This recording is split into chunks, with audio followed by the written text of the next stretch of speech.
Assalamualaikum, how are you? Hope you will be fine. It's me ZQ and you are watching ZQ English. Okay, let's start. जी आज का हमारा topic है tenses. Very important topic है। बगैर tenses जाने आप English language पे अबूर हासिल नहीं कर सकते। मोस्टली मैंने बहुत से स्टूडेंट्स ऐसे देखे हैं जिन्हें के टेंसेस में बहुत ज़्यादा कन्फ्यूजन्स होती है। ग्रेजुएट स्टूडेंट्स भी देखे हैं मैंने कि ग्रेजुएशन करने के बावजूद उन्हें टेंसेस पे अबूर हासिल नहीं होता। हालांकि टेंसेस जो हैं वो इस कदर मुश्किल नहीं है, बहुत ही आसान है इन्हें समझना। तो सबसे पहले जानते हैं कि टेंसेस होते क्या हैं। In grammar, tense is the time of the verbs action or its state of being. Grammar में टेंस असल में है क्या, वर्ब यानी कि किसी काम के करने या होने के वक्त को जो ज़ाहिर करे वो क्या कहलाता है, टेंस यानी कि ज़माना कहलाता है। जैसे कि प्रेजेंट है, समथिंग हैपन हो, जो चीज़ इस वक्त में मौजूदा वक्त में हो रही है। पास्ट, समथिंग हैपन अर्लियर, जो कि पहले हो चुकी है। Future, something going to happen, जो चीज़ होने वाली है। These are called the verbs time frame, इन्हें हम वर्ब टाइम फ्रेम कहते हैं। यानी कि असल में टेंस है क्या, वर्ब के टाइम को जो जाहिर करे वो टेंस है, ज़माना है। एग्जाम्पल्स है इसकी, I walk, I walk, I shall walk. अब देखिए, आई वॉक मैं चलता हूँ, ये प्रेजेंट का टेंस हो गया। आई वॉक मैं चला, ये पास्ट का टेंस हो गया। एंड आई शैल वॉक, ये मैं चलूँगा, तो ये कौन सा टेंस हो जाएगा, फ्यूचर का हो जाएगा। इसी तरीके से ही गोज़ वो जाता है, ही वेंट वो गया, ही विल गो वो जाएगा। तो ये क्या है, ये टेंसेस की एग्जांपल्स हैं। Introduction to tenses. अब टेंसेस से हम तारुफ हासिल करते हैं कि टेंस है क्या। When we are reading anything, how do we know if the event are happening in the past, present or the possible future? जब हम कोई चीज़ पढ़ रहे होते हैं तो हमें कैसे पता चलेगा, कैसे हम जानेंगे कि ये इवेंट जो है ये पास्ट में हुआ है, प्रेजेंट में हुआ है या ये फ्यूचर में होगा, किस तरीके से हमें पता चलेगा। तो इन ग्रामर वो indicate time by modifying the verbs accordingly. तो अब उस इवेंट को जानने के लिए कि वो प्रेजेंट में है, पास्ट में है या फ्यूचर में होगा, तो हम क्या करते हैं कि हम अपनी वर्ब को, अपने काम को मॉडिफाई करते हैं टाइम्स के लिहाज से। वो वर्ब हमें बताता है कि ये टाइम जो है, ये वक्त, काम जो है, ये कौन से वक्त में हुआ है, पास्ट में हुआ है, प्रेजेंट में हुआ है या फ्यूचर में होगा। Let us see how this is done in introduction of tenses. तो आइए देखते हैं कि ये मॉडिफिकेशन जो है हम वर्ब को किस तरीके से मॉडिफाई करते हैं। तो इस सब के लिए सबसे पहले हमें वर्ब्स की फॉर्म को जानना ज़रूरी है। There are 5 forms of verb. Verbs की 5 फॉर्म है। फर्स्ट वन है बेस फॉर्म, इसकी एग्जांपल है वॉक एंड गो, इसको हम V1 से डोनेट करते हैं। सेकंड है पास्ट, तो वॉक की पास्ट फॉर्म क्या होगी, वॉकड, और गो की क्या होगी, वेंट, इसको हम किससे डोनेट करेंगे, V2 से। थर्ड है पास्ट पार्टिसिपल, वॉकड एंड गोन है, और इसको हम डोनेट करेंगे V3 के साथ। 4 है E and E S form है, इसमें हम क्या करते हैं, बेस फॉर्म के साथ एस या ई एस का इजाफा कर देते हैं। जैसे कि वॉक है तो वॉक के साथ एस का इजाफा करेंगे, वॉक्स हो जाएगा।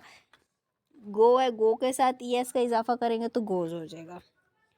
और फिफ्थ है हमारी आईएनजी फॉर्म, इसमें हम क्या करते हैं, इसमें बेस फॉर्म के साथ हम आईएनजी का इजाफा कर देते हैं। वॉक हमारी बेस फॉर्म है और गो हमारी बेस फॉर्म है, तो जब हम इसके साथ ईएनजी आईएनजी का इजाफा करेंगे तो ये वॉकिंग और गोइंग बन जाएगा, और इसको हम V5 से डोनेट करेंगे।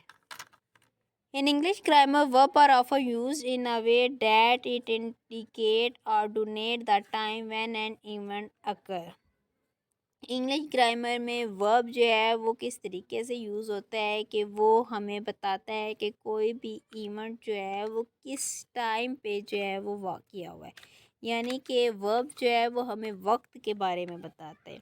These verb that take up different form to indicate the time of an action, event or condition by changing it form are called as tenses.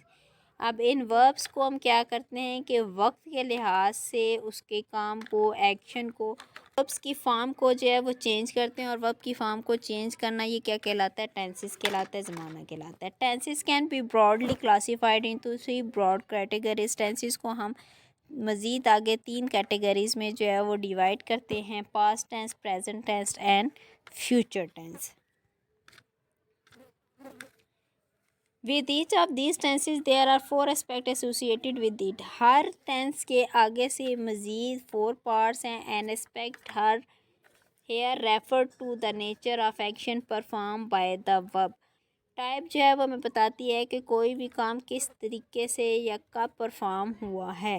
We will also learn about them in an introduction of tenses. तो हम इसके बारे में भी जानेंगे कि ये कौन कौन सी हैं। जी पहली हमारे पास परफेक्ट और कंप्लीट टेंस है, सेकंड है परफेक्ट कंटिन्यूस टेंस है, प्रोग्रेसिव एंड कंटिन्यूस टेंस है एंड सिंपल और इंडेफिनिट टेंस है। अब हमारे पास टेंस है ना, tense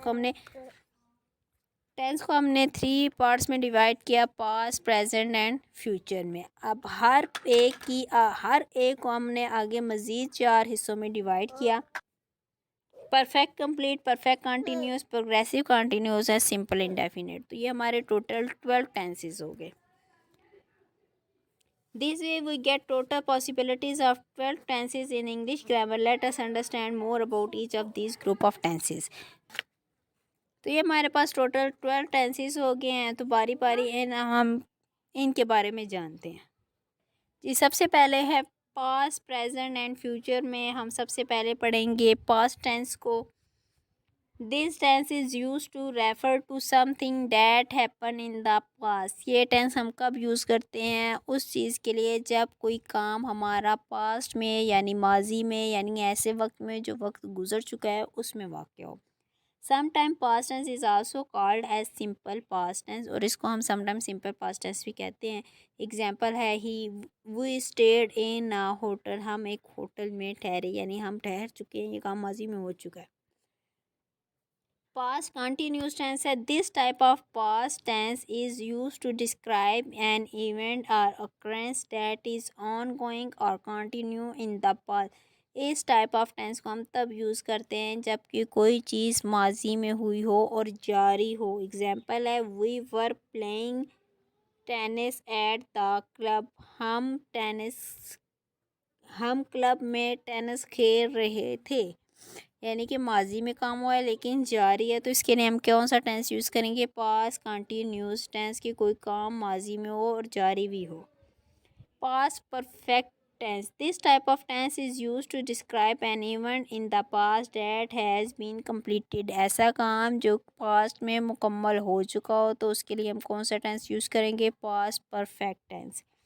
we had completed our match before he had come. उसके आने से पहले हम अपना मैच मुकम्मल कर चुके थे, काम मुकम्मल हो गया। इसके लिए हम क्या करेंगे? पास्ट परफेक्ट टेंस यूज़ करेंगे। Past perfect continuous. This type of past tense verb is use to indicate an event, action और occurrence that started before an other event, action और occurrence इन द पास्ट। इस type of tense को हम कब use करेंगे कि एक event जो है वो दूसरे से पहले जो है माजी में जारी रहा हो। We can say that one action और इवेंट इंटरप्टेड एन अदर। हम कह सकते हैं कि एक एक्शन या एक इवेंट जो है वो दूसरे को इंटरप्ट करता है। एग्जाम्पल है I had been playing the drum since school time. School time से पहले मैं खेल चुका था, यानी कि वो इसमें 2 इवेंट्स हो गए जो एक दूसरे पर असरअंदाज हो रहे हैं। तो ऐसे सेंटेंसेस के लिए हम क्या करेंगे? पास्ट परफेक्ट कंटिन्यूस सेंटेंस का इस्तेमाल करेंगे। जी प्रेजेंट टेंस है। This tense is use to refer or indicate to something that occur in the present.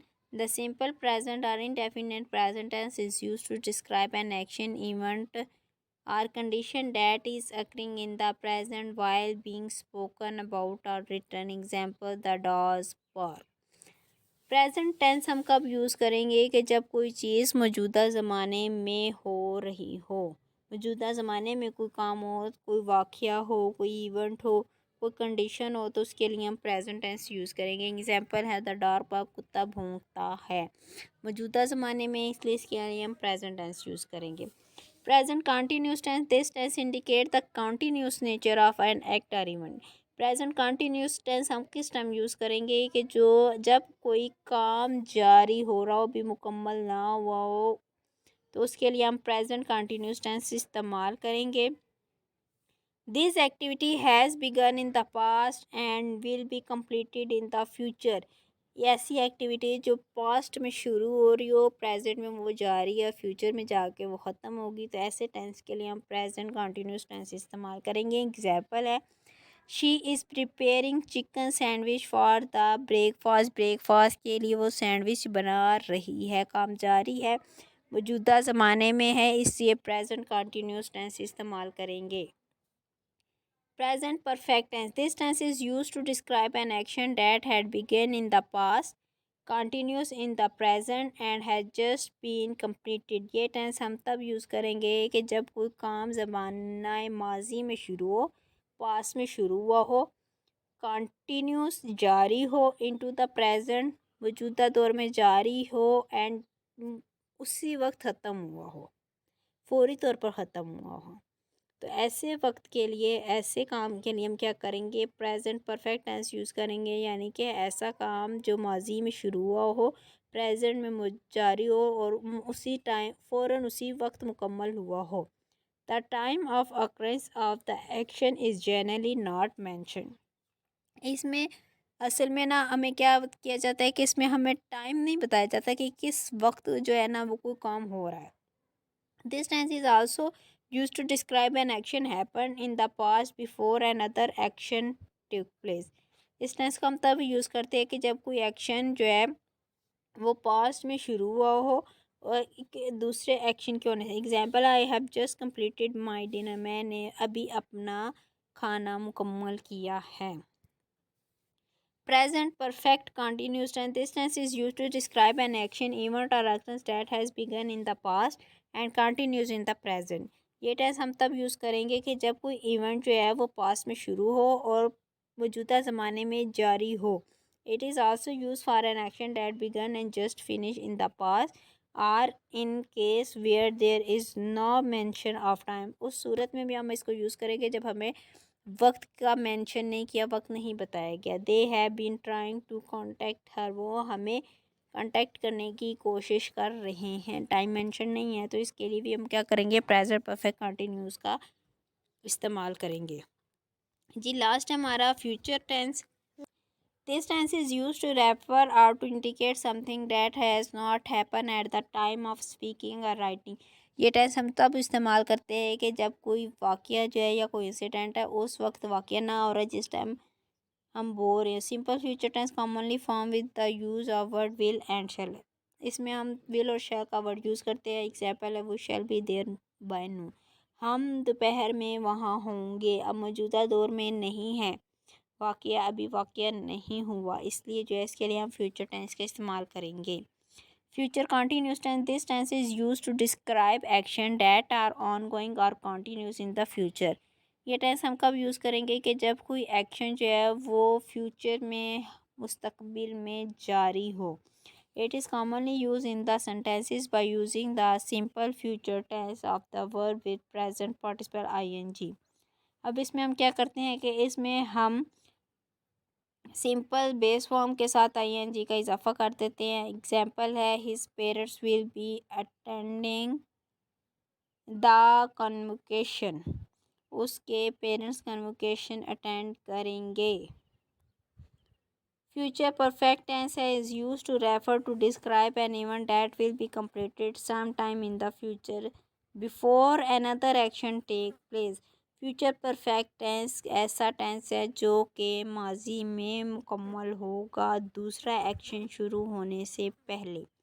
It is written by using the past participle of the verb with the simple future tense of the verb. इसमें हम past verb की past participle form use करते हैं। Example है, I will have completed 10 years of work in August this year. Future perfect continuous tense. This tense is used to describe an action that is continue in the future and will be completed at a specific time in the future. ये tense हम कब use करेंगे कि जब कोई काम मुस्तकबिल में यानी कि फ्यूचर में जारी हो रहा हो और एक ख़ास टाइम पे फ्यूचर की में एक ख़ास टाइम पे आके वो ख़त्म हो जाए। This tense is written using the future perfect tense of the verb with the present participle. इस टेंस को हम कैसे लिखेंगे कि फ्यूचर परफेक्ट टेंस वर्ब के साथ हम प्रेजेंट पार्टिसिपल लगाएंगे। एग्जाम्पल है I shall have been living in Mumbai for 5 years by May 2019। ये हमारी थी types of tenses present past और फ्यूचर टेंस के बारे में हमने 12 टाइप्स को डिटेल से पढ़ा। With this introduction of tenses, you may have now got a good idea about the tenses and their various types and form. इस introduction के साथ पूरी उम्मीद है कि आपको इन टेंसेस के बारे में मुकम्मल तौर पे आइडिया जो है वो हो गया होगा, उसकी कितनी टाइप्स है, कितनी फॉर्म्स है। We will learn more about each of these tenses. इन टेंसेस के बारे में इंशाल्लाह हम अपनी नेक्स्ट वीडियोस में जो है ना वो मज़ीद जानने की कोशिश करेंगे कि इनका बनाने का तरीका क्या है, किस तरीके से हम इनको यूज़ करते हैं। तो keep watching ZQ English for more information. Thank you.